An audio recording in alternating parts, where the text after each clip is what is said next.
શ્રી અને Shrimati P K. Kotawala arts college Patan, doctor B M. Desai, Gujarati વિભાગ. આજે આપણે BSM 5ના પેપર નંબર CC 510 વિશે ચર્ચા કરીશું. પેપરનું શીર્ષક છે સમીક્ષા અપઠી. એનો અભ્યાસક્રમ જોઈ લેશે. તો એમાં એકમ એકમાં સારાંશ લેખન એટલે કે સંક્ષિપ્તીકરણ. એમાં આપેલા ગદ્યખંડનો મધ્યવર્તી વિચાર તારવી સંક્ષેપ કરવાનો રહેશે. એકમ એકમાં સારાંશ લેખન આવશે. એકમ 2 અર્થ વિસ્તાર. તો આપેલી કાવ્ય પંક્તિઓ કે ગદ્ય કંડિકાઓનું વિવરણ આલેખન કરવાનું રહેશે. એકમ 3માં કાવ્યની સમીક્ષા, કાવ્યનું રસદર્શન. આપેલા કાવ્યની રસલક્ષી, આસ્વાદલક્ષી સમીક્ષા કરવાની રહેશે. એકમ 4 ગદ્યખંડનું વિવરણ. આપેલા ગદ્યખંડનું સમર્થનાત્મક ઉદાહરણો વગેરે ઉમેરી વિવરણ કરવાનું રહેશે. એકમ 5 રૂઢિપ્રયોગો અને કહેવત. એમાં રૂઢિપ્રયોગના અર્થ આપી એ અર્થ સાર્થક થાય તે પ્રકારનું વિધાન વાક્ય આપવાનું રહેશે. બામાં કહેવતોનો અર્થ કરી સાર્થક વાક્ય પ્રયોગ કરવાનો રહેશે. તમે આ પ્રશ્નપત્રનું શીર્ષક જોયું હશે, સમીક્ષા અપઠિત. એટલે આના માટે કોઈ ચોક્કસ પુસ્તકો નથી કે આ પુસ્તકમાંથી જ આ પૂછાશે. એકમ એકમાં તમે જોયું સારાંશ લેખન એટલે ગદ્યખંડ જે આપ્યો હોય એનો સારાંશ લખવાનો રહેશે. એટલે કે તમારે ટૂંકાણમાં લખવાનું રહેશે. 10 લીટી આપી હોય તો તમે તમારી ભાષામાં સચોટ સરળ બાણીમાં રજૂ કરી શકો. એમાંથી ફકરામાંથી કશું, આમાં ઘણા વિદ્યાર્થીઓ એવું કરતા હોય છે કે ફકરામાંથી પહેલી લીટી, ત્રીજી લીટી, 5મી લીટી અને છેલ્લી લીટી એ રીતે સંક્ષેપ કરતા હોય છે, પણ એ યોગ્ય નથી. તો આ સંક્ષેપ માટે શું કરવું જોઈએ એ વિશે આપણે એક ઉદાહરણ જોઈએ. ઉદાહરણ તમને સામે છે કે લાઘવ કરા. લાઘવ એટલે ટૂંકમાં, વિસ્તારથી કહેવાયું હોય એનું ટૂંકમાં તમારે કહેવાનું. લાઘવ કરા વિશે એક આપણે ઉદાહરણ જોઈએ કોટેશનમાં. તો એમાં ઇંગ્લેન્ડમાં સુપ્રસિદ્ધ તત્વજ્ઞને એક વેળા વ્યાખ્યાન આપવા માટેનું આમંત્રણ આપવા એક ભાઈ ગયા. વ્યાખ્યાન માટે આમંત્રણ આપવા એક ભાઈ ગયા. તત્વજ્ઞે વ્યાખ્યાન કેટલો સમય આપવાનું છે તે પૂછ્યું. ત્યારે તે ભાઈએ વ્યાખ્યાન 5 મિનિટ માટે આપવાનું છે એમ જણાવ્યું. તત્વજ્ઞે વ્યાખ્યાન આપવાની ના પાડી. થોડા સમય પછી બીજા એક ભાઈ એ જ તત્વજ્ઞને વ્યાખ્યાન માટે નિમંત્રણ આપવા માટે આવ્યા. તત્વજ્ઞે વ્યાખ્યાનનો સમય પૂછ્યો. તે ભાઈએ વ્યાખ્યાન 1 કલાક આપવાનું છે એમ જણાવ્યું. તત્વજ્ઞે વ્યાખ્યાન આપવા હા પાડી. થોડા સમય પછી કોઈકે તત્વજ્ઞને પૂછ્યું કે આપે 5 મિનિટના વ્યાખ્યાનની ના કહી ને 1 કલાકના વ્યાખ્યાનની હા કહી, આમ કેમ? તત્વજ્ઞે હસતા હસતા કહ્યું, 1 કલાક બોલવાનું છે એટલે ગમે તેમ આમ તેમ બોલાય તો ચાલે, પણ 5 મિનિટ બોલવું હોય તો જે કહેવાનું હોય તે સૂત્રાત્મક રીતે ને વ્યવસ્થિત રીતે ટૂંકાણમાં કહેવું પડે. તો ઉપરના ઉદાહરણ પરથી તમે સમજી શકો છો કે સંક્ષેપ માટે લાઘવ કળાનું ઉત્તમ ઉદાહરણ છે. તમે કલાક સુધી જેમ ફાવે તેમ બોલી શકો, ગોટાળા વાળીને વિષયાંતર કરીને બોલી શકાય. જ્યારે ટૂંકાણમાં કહેવું હોય તો એ ગાગરમાં સાગરની જેમ કહેવામાં કળા છે, સામર્થ્ય છે. જે વ્યાપ છે, જે આકાશ છે, જે સાગર છે, આકાશ જે સાગર છે વિશાળતાનો અર્થ છે. તેને લાઘવમાં, ટૂંકાણમાં, તાળામાં, બરાબર, આકાશનું તાળાના રૂપમાં કે સાગરને બૂંદમાં વ્યક્ત કરવું એ કુશળ વ્યક્તિનું કામ છે. કાવ્યોમાં કે ગદ્યમાં સંક્ષેપની કળા આદિકાળથી અસ્તિત્વ ધરાવતી હોવી જોઈએ. આ કળા ક્યારેક ખૂબ જ ઉચ્ચ સ્વરૂપે વિલસતી જોવા મળે છે, તો ક્યારેક એના અધ્યયનમાં શિથિલતા પણ જોવા મળે છે.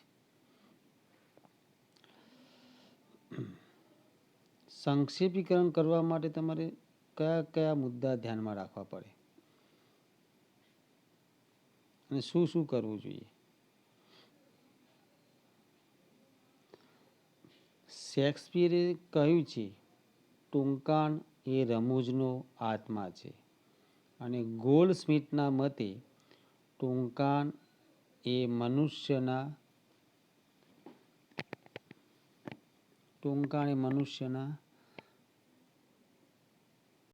ગોલ્ડસ્મિથના મતે ટૂંકાણ એ મનુષ્યની બુદ્ધિનો અર્ક છે. હેઝલિટ કહે છે તે પ્રમાણે અભિવ્યક્ત કરવાનો સૌથી ઊંચો મત એ ટૂંકાણ છે.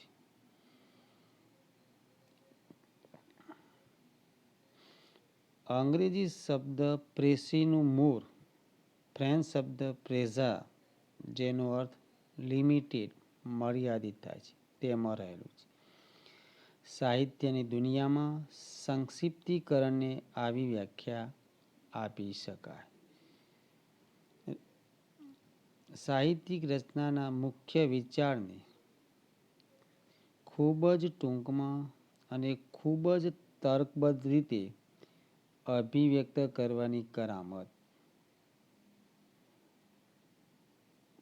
બીજા શબ્દોમાં સંક્ષિપ્તીકરણ એટલે સાહિત્યિક રચનાના મધ્યવર્તી વિચારનો શક્ય તેટલો ટૂંકાણમાં વિસ્તાર.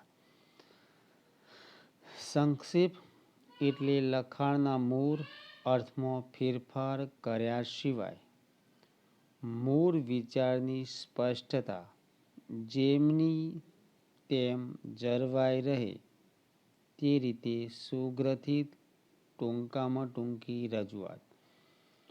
ટૂંકમાં ફકરાના ભાવગર્ભને સંવાદી રીતે રજૂ કરવાની કળાને સંક્ષેપીકરણ કહી શકીએ.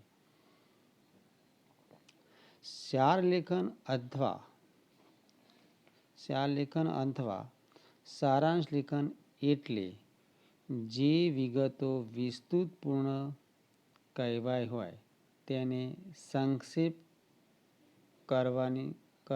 લખવી તે. એમાં ભાષાનો કરકસર પૂર્વક ઉપયોગ થવો જરૂરી છે. કરકસરને કારણે વક્તવ્ય સચોટ, ચોક્કસ અને અસરકારક બને છે. બીજી રીતે કહીએ તો મૂળ લખાણની વિશેષતા જાળવીને તેમાંથી મુખ્ય મુદ્દાઓ તારવીને ખૂબ ટૂંકાણમાં અને સરળ ભાષામાં રજૂ કરવાની કલા એટલે સંક્ષેપીકરણ.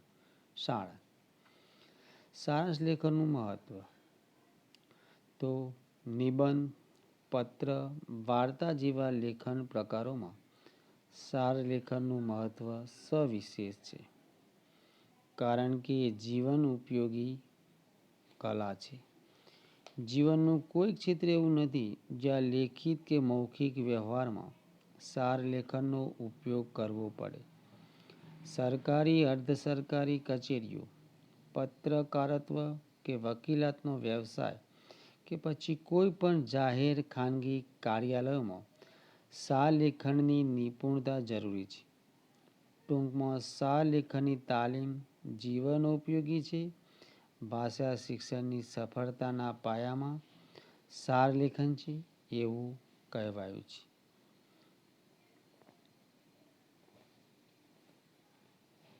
હવે આ સાર લેખન માટે તમારે શું શું મહત્વ ધ્યાનમાં રાખવું જોઈએ?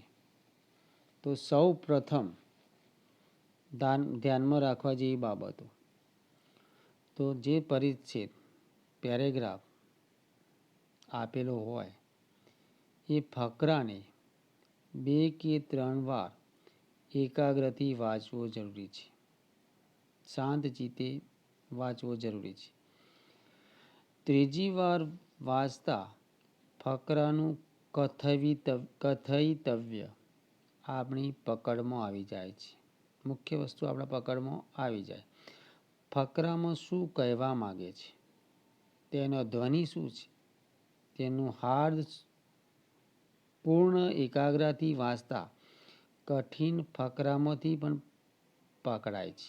એટલે પહેલો તમારા ફકરાને 2 થી 3 વાર વાંચી એનો મુખ્ય હાર્દ કથયિતવ્યને પકડવું પડે. 2. ફકરો બરાબર સમજમાં આવી જાય ત્યારે એમાંથી જરૂરી મુદ્દા તારવી લેવા. પ્રથમની 3-4 પંક્તિઓમાં શું કહેવા માગે છે, પછી શું કહે છે અને અંતે શું કહે છે તે નોંધવું જરૂરી બને છે. તે ત્રીજો પોઈન્ટ. ફકરામાં આવતા અલંકારો, અવતરણો, ઉદાહરણો, લાંબા વિશેષણો તથા બિનજરૂરી વર્ણનો દૂર કરવા. પછી આગળનો પોઈન્ટ છે, કેન્દ્રસ્થ વિષયને સમજીને પછી પરિચ્છેદમાંની મહત્વની અને બિનમહત્વની વિગતોને અલગ તારવી જોઈએ. કઈ વસ્તુ લખવા માટે મહત્વની છે અને કઈ વસ્તુ બિનમહત્વની છે એ બધું અલગ તારવવું પડે. પરિચ્છેદમાં રજૂ થયેલા વિચારો, દલીલોના મુદ્દાને ક્રમાનુસાર અલગ પાડવા જોઈએ. સાર લેખન કરતી વખતે સંક્ષેપ કરનારે પોતાની ભાષામાં વિચારને રજૂ કરવાનો હોવાથી અસલ ફકરાના શબ્દપ્રયોગો કે લઢણો ઉપયોગમાં ન લેવાય તેની કાળજી રાખવી જોઈએ. સારાંશ લેખન કરતી વખતે એમાં વપરાયેલા શબ્દ સમૂહો માટે કોઈ એક શબ્દ, પારિભાષિક શબ્દ કે સામાસિક શબ્દનો ઉપયોગ થવો જોઈએ. જુદા જુદા વાક્યોમાં કહેવાયેલી એકની એક વાતમાંની પુનરુક્તિને દૂર કરવી જોઈએ. સંક્ષિપ્તીકરણ એટલે મૂળ પરિચ્છેદમાંથી જ સીધા ઉપાડીને મૂકી દીધેલા થોડા વાક્યોના સમૂહ એવું નથી. એમાં તો આખા પરિચ્છેદનો સાર એના મૂળ વિચારને જાળવીને આપણા શબ્દોમાં લખવાનો છે. એ વાત સતત મનમાં રહેવી જોઈએ. ભાષાની ભભકથી, વાણીના આડંબરથી અને અતિપ્રયોગથી માણસ કંટાળાનો અનુભવ કરે છે. આ સ્થિતિમાં લાઘવયુક્ત બાનીમાં કહેવાયેલી વાત ગમે છે ને એમ લાઘવયુક્ત અભિવ્યક્તિ ઉપકારક પણ બને છે. માણસને આજે મહાનવલને બદલે લઘુનવલ કે લઘુકથા, ટૂંકી વાર્તા, ટૂંકી કવિતા ને ટૂંકા નિબંધો વાંચવા વિશેષ પસંદ પડે છે. મૂળ લખાણના મહત્વના મુદ્દાઓને આવરી લેતો સારાંશ વાંચીને લખાણનો નિષ્કર્ષ પામવો પણ માણસને ગમે છે. આ મૂળ વિચારના સારરૂપ એવું સંક્ષિપ્ત લખાણ વિશેષ પરચે છે અને આકર્ષે છે. હવે આના ઉપરથી આપણે એક હવે ફકરો જોઈએ સારાંશ લેખન માટેનો. તમારા સ્ક્રીન ઉપર છે. તો ગદ્યખંડ સારાંશ લેખન માટે નમૂનો. તો વિવેચનના સિંહાસન પર બેસવા આવનારનો સૌથી પહેલો ને અગત્યનો ધર્મગુણ તે એની સત્યનિષ્ઠા છે. વિવેચનનું સિંહાસન એ ધર્માસન છે. એના ઉપર બેસીને વિવેચકે અદલ ઇન્સાફ આપવાનો છે અને તેથી પોતાને હાથે કોઈને પણ જરા પણ અન્યાય ન થઈ જાય એટલા માટે પોતાની સમક્ષ આવેલી સાહિત્ય કૃતિ ખરેખર કેવી છે તે કાળજીપૂર્વક તપાસી જઈ તેને વિશે પોતાનો સાચો નિર્ણય જણાવવો એ તેની મુખ્ય ફરજ છે. આપણા એક વિવેચકે એકવાર કહેલું કે એમાં એક બાજુથી કવિને એમ કહેવા જેવું છે કે તારું રચેલું કાવ્ય તું નથી સમજતો, હું જ સમજું છું, અને બીજી બાજુથી વાચકને એમ કહેવા જેવું છે કે તારે માટે રચેલું કાવ્ય તું બરાબર નહીં સમજી શકે, માટે લાવ હું તને સમજાવું. પણ એ વિવેચકનું આ કથન તો મારવા જાય બીજાને ને મારી બેસે પોતાની જાતને એવું આંધળાના ગોળીબાર જેવું છે. અને જો ધૃષ્ટતા ક્યાંય રહેલી હોય તે વસ્તુતઃ વિવેચનમાં નહીં પણ વિવેચનને દૃષ્ટ કહેવા આવનારમાં જ રહેલી છે. વિવેચનની અનિવાર્ય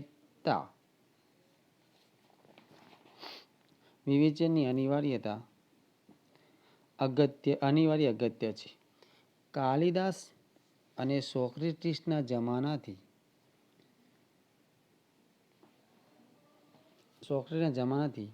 કવિ તો કહેતો આવ્યો છે કે જુઓ ભાઈ, એક દિવસ લાગણીનો ઉંભળો આવ્યો ને બેસીને ધૂનમાં આ કંઈક મેં ચિતરી માર્યું છે.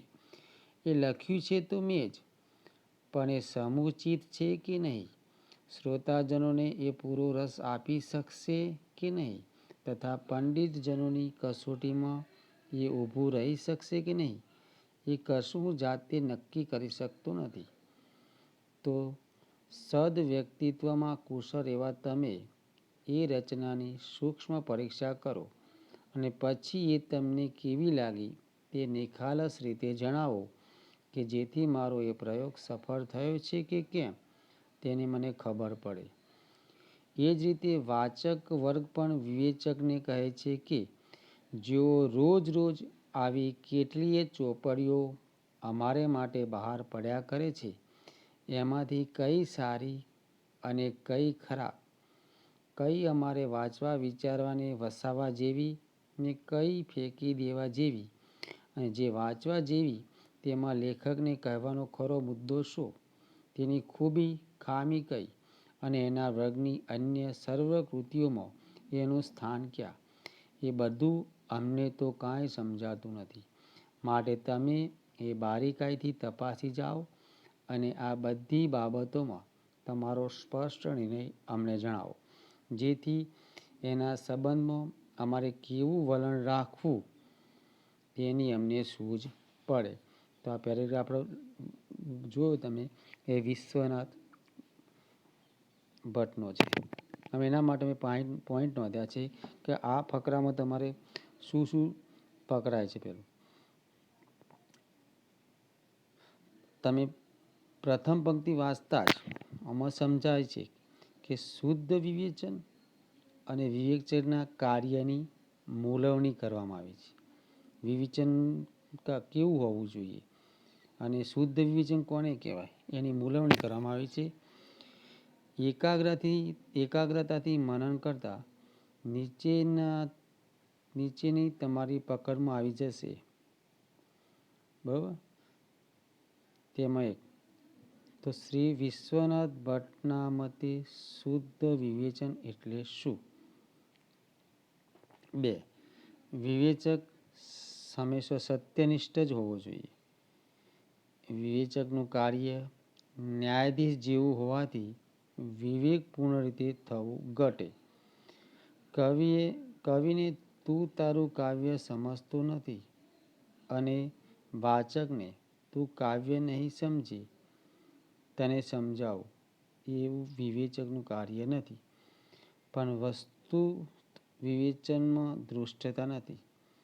યુગોથી સર્જક વિવેચકને કહેતો આવ્યો છે કે મારું સર્જન યોગ્ય છે કે નહીં તે ચકાસીને કહે.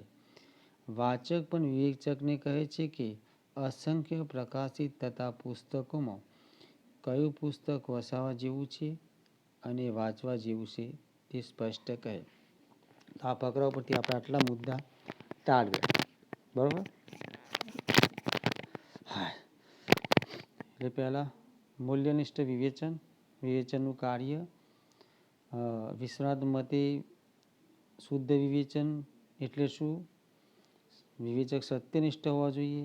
એનું કામ ન્યાયાધીશ જેવું છે. બરાબર. હવે એના ઉપરથી આપણે ટૂંકમાં સારાંશ જોઈએ. સારાંશ. હા,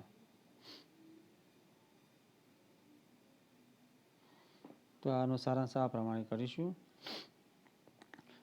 વિવેચકમાં સત્યનિષ્ઠા હોવી અનિવાર્ય છે.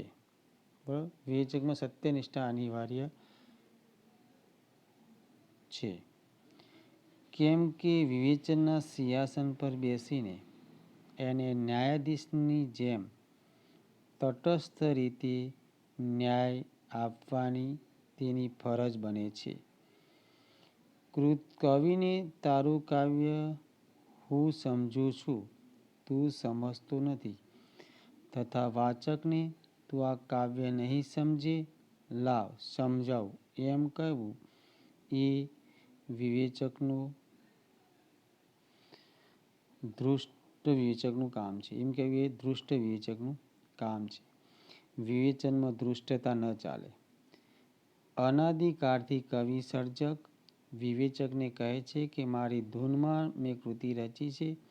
તમે તેની ખૂબીઓ ખામીઓ તપાસી મને સત્યની પ્રતીતિ કરાવો. વાચક વિવેચકને કહે છે કે રોજ અસંખ્ય પુસ્તકો પ્રગટ થાય છે. તેની ગુણવત્તા સમજાવી કયું પુસ્તક કઈ કક્ષાનું છે તે અમને બતાવો.